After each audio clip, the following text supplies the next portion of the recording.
బలహీనుడిని కొట్టడం ఆనవాయితీ. But for a change ఈ బలహీనుడి వెనకాల ఈ బలవంతుడు ఉన్నాడు. గ్యారేజ్, పోలీస్ గ్యారేజ్, ఇచ్చట అన్ని రకాల రిపేర్లు చేయబడును. మా ఇంట్లో ఏసీ రిపేర్ ఉంది, చేస్తారా? మా ఇంట్లో ఏసీ రిపేర్ చేస్తారా? రిపేర్లు అంటే ఏసీలు ఫ్రిడ్జ్లు కాదమ్మా, మనుషుల్ని రిపేర్ చేస్తాను. ఏంట్రా మర్డర్లు చేసి దొరకనంత మాత్రాన వదిలేస్తాననుకున్నావా?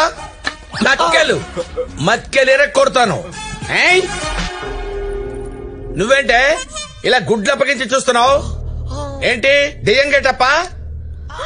మేకప్ కొంచెం ఎక్కువైనట్టుంది, తుడిచేయండి. ఏంటి మెడకాయ ఇలా ఊపుతున్నావు? మెండనం పట్టిందా? సార్ సార్ సార్ దాన్ని ఏమనకండి సార్, తన కోపం వస్తే మిమ్మల్ని కొడుతుంది. కోపం వచ్చేస్తా బాబాయ్, కోపం వచ్చేస్తే కొట్టేస్తది.